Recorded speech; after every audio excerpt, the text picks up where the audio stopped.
Hello, നമ്മുടെ പുതിയൊരു വീഡിയോയിലേക്ക് എല്ലാവർക്കും സ്വാഗതം. അപ്പോൾ ഇന്ന് നമ്മുടേതൊരു കുക്കിംഗ് വീഡിയോ ആണ്.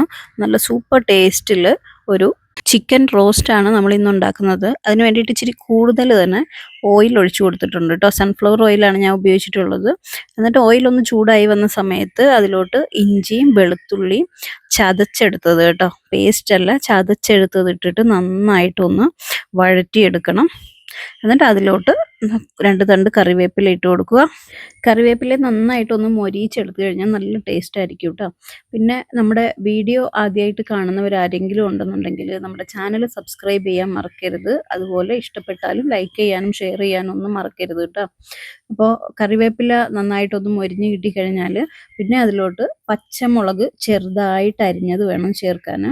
പച്ചമുളക് ഒന്ന് വഴറ്റിയെടുത്തിട്ട് ഒരു 2-3 സവാള കേട്ടോ, മീഡിയം സൈസിലുള്ള 2-3 സവാള കുനുകുനെ അരിഞ്ഞെടുക്കുക. ഞാനിപ്പോൾ ഇവിടെ ഇലക്ട്രിക് ചോപ്പറിനകത്തിട്ട് ഒന്ന് ചോപ്പ് ചെയ്തെടുത്തേക്കുവാണ്. സവാള എളുപ്പത്തിലൊന്ന് വഴണ്ടി കിട്ടാനായിട്ട് ആവശ്യത്തിന് ഉപ്പും കൂടി ചേർത്തിട്ട് നന്നായിട്ടൊന്ന് ഇളക്കി യോജിപ്പിക്കുക. ഇത് അത്യാവശ്യം നല്ല ഗോൾഡൻ ബ്രൗൺ നിറം ആവുന്നത് വരെ നമുക്ക് വഴറ്റിയെടുക്കണം.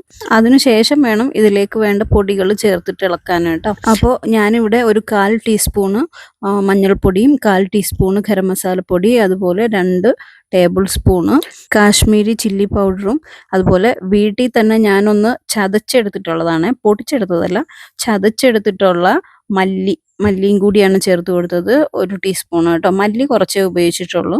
പൊടികളുടെ പച്ചമണം മാറുന്നത് വരെ നന്നായിട്ടൊന്ന് സോട്ട് ചെയ്തെടുക്കുക കേട്ടോ. അതിനുശേഷം നമ്മൾ കഴുകി ഡ്രെയിൻ ചെയ്ത് വെച്ചിട്ടുള്ള ചിക്കന് ചേർത്ത് കൊടുക്കുക. ചിക്കൻ ഇങ്ങനെ തന്നെയാണ് വേവിക്കുന്നത് കേട്ടോ, നമ്മൾ സെപ്പറേറ്റ് വേവിച്ചിട്ടില്ല, ഇതിലിട്ടിട്ട് തന്നെയാണ് വേവിക്കുന്നത്. എന്നിട്ട് ചിക്കന് വേണ്ടിയിട്ടുള്ള ഉപ്പും കൂടി ചേർത്ത് കൊടുത്തിട്ട് നന്നായിട്ടൊന്ന് മിക്സ് ചെയ്തെടുക്കുക. അതിന് ശേഷം ഒരു 1/4 കപ്പോളം വെള്ളം ചേർത്തിട്ട് നന്നായിട്ട് അടച്ചു വെച്ചിട്ടൊന്ന് വേവിക്കുക കേട്ടോ.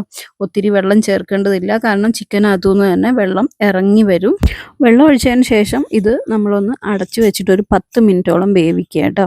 10 മിനിറ്റ് എന്ന് പറയുന്നത് ഇതിൻ്റെ ഒരു വേവിൻ്റെ സമയമാണ്. നാടൻ ചിക്കൻ ആണെന്നുണ്ടെങ്കിൽ ഇതിനേക്കാളും സമയം വേണ്ടി വരും. ഇതിപ്പോൾ നമ്മൾ കടയിൽ നിന്ന് മേടിക്കുന്ന ചിക്കൻ ആയതുകൊണ്ട്, ബ്രോയിലർ ചിക്കൻ ആയതുകൊണ്ട് കുറച്ച് സമയം മതിയല്ലോ. അതുകൊണ്ട് ഒരു 10 മിനിറ്റ് വേവിക്കുക. പിന്നെ വേവിക്കുന്നതിനിടക്ക് ഇടയ്ക്കിടക്ക് തുറന്ന് നമ്മൾ ഇളക്കി കൊടുക്കണം. ഇല്ലയെന്നുണ്ടെങ്കിൽ നമ്മുടെ സവോളയെല്ലാം കൂടി അടുക്കി പിടിക്കാൻ ചാൻസ് ഉണ്ട്. അപ്പോൾ ഓരോ 2-3 മിനിറ്റ് കൂടുമ്പോഴും നമ്മളിതൊന്ന് തുറന്നിട്ട് നന്നായിട്ടൊന്ന് ഇളക്കി യോജിപ്പിച്ച് കൊടുക്കണം. ഈ ഒരു സമയത്ത് തന്നെ നല്ല സ്മെല്ല് വരും കേട്ടോ, നല്ല സ്മെല്ലുണ്ട്. അപ്പോൾ ഇത് നന്നായിട്ടൊന്ന് ഇളക്കി യോജിപ്പിച്ച് നമ്മളിതൊന്ന് ഡ്രൈ ആക്കി എടുക്കുക. ഗ്രേവി വേണമെന്നുണ്ടെങ്കിൽ ഈ ഒരു സമയത്ത് നിങ്ങൾക്ക് തീ ഓഫാക്കാം കേട്ടോ. പക്ഷെ ഞാനിത് അത്യാവശ്യം ഡ്രൈ ആയിട്ടാണ് എടുക്കുന്നത്, അതുകൊണ്ട് തന്നെയാണ് വീണ്ടും അടുപ്പത്ത് വെച്ചിട്ട് നമുക്കിതൊന്ന് ഡ്രൈ ആക്കി എടുക്കുന്നുണ്ട്.